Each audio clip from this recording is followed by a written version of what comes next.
I got involved with Greenpeace about 3 years ago, a little more than 3 years ago.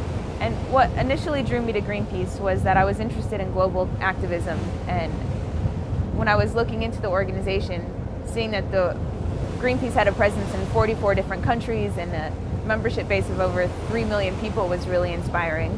But more inspiring than that was the fact that they were independent. So having studied politics in college, finding a nonprofit environmental organization that really didn't take any corporate or government money and had the freedom to go up against any issue in any way they wanted was really inspiring.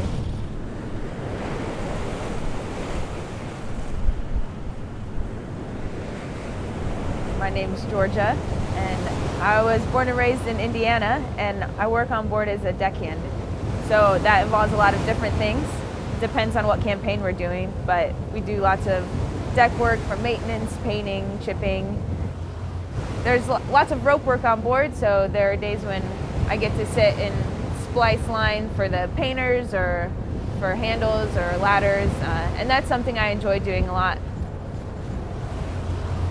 Working on the ships is a really amazing experience, and it's really inspiring in a lot of ways, but it is also really difficult, and it's a lot of hard work. And as I said before, the kind of work we do varies, but there are some constants, which is that, often we're dealing with heavy mooring lines where we're bringing the ship alongside or leaving port, lots of chipping and painting, grinding, using tools, all sorts of different kinds of tools to get things done. A lot of times it's really hot. So it is a lot of physical work, and it is a lot of hard work.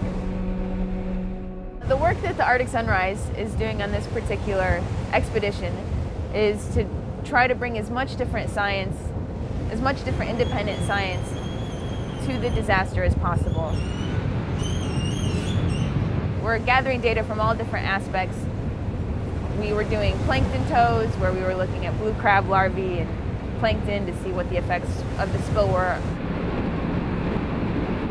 We were also looking at whale sightings, and these acoustic arrays we'll be doing water sampling and looking for oil on the bottom of the ocean, and basically trying to see what the real impacts of the deepwater disaster were.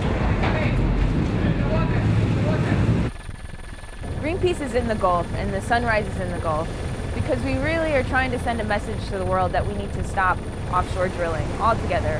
And Deepwater Horizon, the disaster there, is terrible, and you can see its effects everywhere, which is what we've been doing on this tour, is collecting science from all different aspects to show the effects of this kind of disaster. But the truth of the matter is that these disasters happen all the time, all over the world, and it's just showing when it happens this way, it's bringing it to the surface how much of a problem offshore drilling and our dependence on oil really is.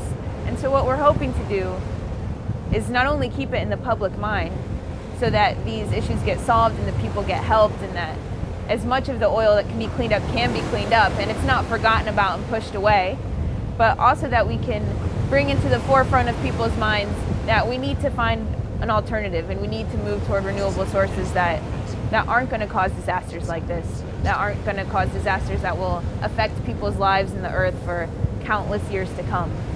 And the science is part of that, but also just being here and sending that message and reminding people that there are alternatives. And even though it seems very desperate right now, for a lot of reasons, that there is an energy revolution and that that's possible. And that we all need to not only work toward that and hope for it, but actually start taking the steps to make that happen by pressuring our politicians, by reminding people about the devastating effects of these types of disasters, about stopping future drilling from happening, and about promoting the renewable sources of energy that are happening now. And what Greenpeace is really able to do is to provide a platform for scientists to do independent research. And you see it all over the news, where you have all of these scientists that are only getting applied funding, which means that any report that they write or any data that they collect has to be approved by BP or another kind of entity. And obviously that's preventing a lot of the real information from getting out. And so it's really important for us as Greenpeace to be able to provide that platform. And it's not about what exactly the data says, it's making sure that that data is retrieved and that it gets out to the public so that we have an honest assessment of what the real problem is. I couldn't think of a more kind of powerful or useful way to spend my time than to get on board the Sunrise, to be part of that mission of gathering different kinds of science and bringing this idea of hope and this international crew to the Gulf to say it's about all of us, and not only work from the environmental side of things saying we need to stop offshore drilling now, but also from the people side of things saying that, you know, we have this international crew and this global problem of our consumption of oil, and we're here in the Gulf to support the people and know that they aren't being forgotten about. Should have greased my hair or something.